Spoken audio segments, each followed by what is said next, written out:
Seems like I've been getting a lot of foul play here. First, it was somebody at your office say, hold on, and then transfer me to the guy named Dan, sound like a Vietnamese guy, and he pretend to be on the refill department, and I can hear his kids screaming in the background. And I say, how can you in the refill department and your kid is screaming in the background? That sounds like fraud to me. Sound like a fake call. And he's like, oh, well, the patient is screaming. I say, refill the apartment and you can hear the patient screaming? That sounds like a kid. So anyway, to make this story short, he insists that I have to give a home address or my full phone number, and I refuse. I say, you should have my name on the legal representative on my sister case. And it sounds to me like, I don't think it's really Dr. Councilman returning phone call. It sounds to me like an artificial intelligence that they play, pretend to be Dr. Councilman. So can you tell me if Dr. Councilman is still in the office, please? Sure, let me find out for you. Dr. Councilman, I want to say she's gone for the day, but let me just take a look really quickly. Uh-huh.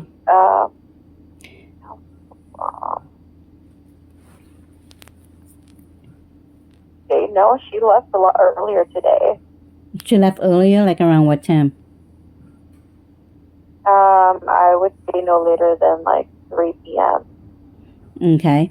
All right. Well, can you have her call me back, leave a message for her and have her call me back again? What is your, this is, you said regarding your sister? Yes. Uh-huh. Is that correct? Yes. Uh-huh. Can I get her date of birth so Sure. I can bring up her chart here? Yes, please. It's 949 501 2274. What number do you have to transfer over you from?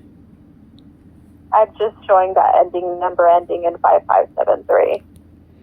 Ending, okay, then somebody see. This is why I was thinking to control my phone, and then as soon as Dr. Councilman called, I tried to pick it up and it hung up on me, and I'm like, what? I couldn't even, and then suddenly it went to voicemail. So I think they took over the phone. They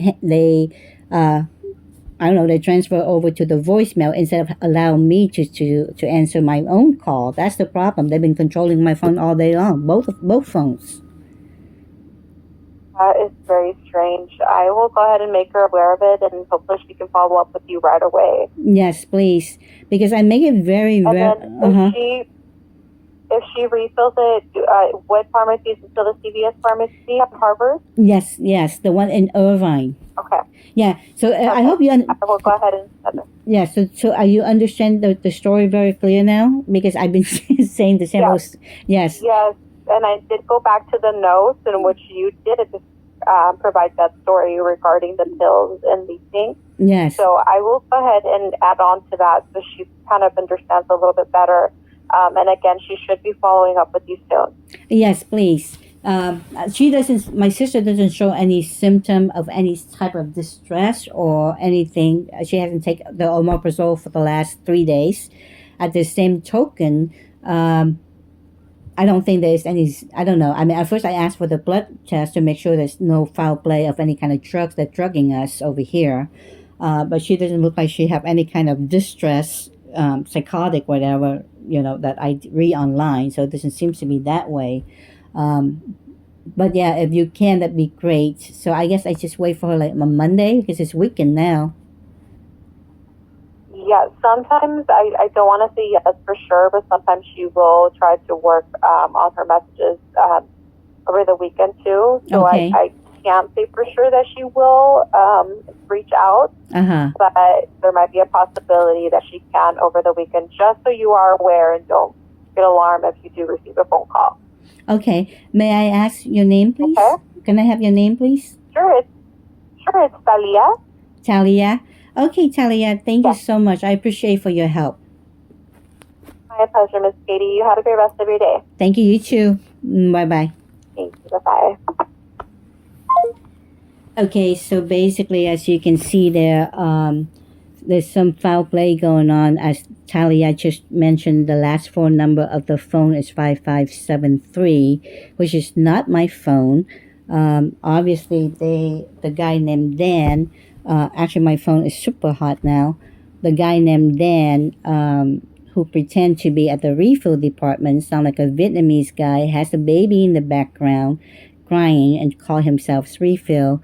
And as I tried to type the notes about the Dr. Counselboom thing, then I saw the background word. I just got indicted, so I don't know who got indicted. So, they play a lot of mind games, so I'm not gonna go there.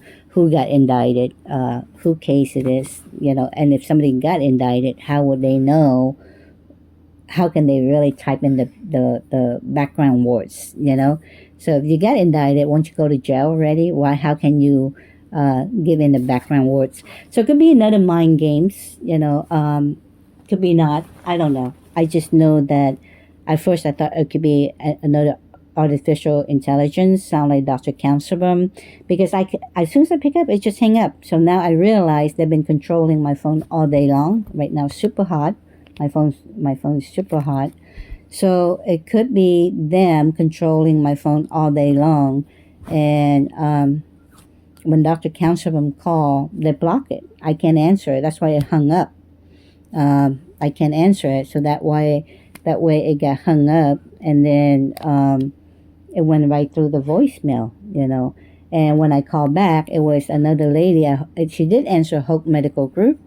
I didn't start the recording yet. But then suddenly she transferred me to the guy named Dan. And then I hear the baby cry, and I hear all that.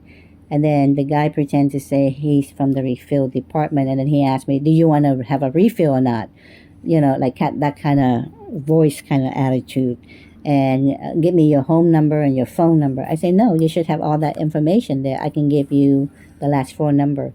So anyway, this is actually...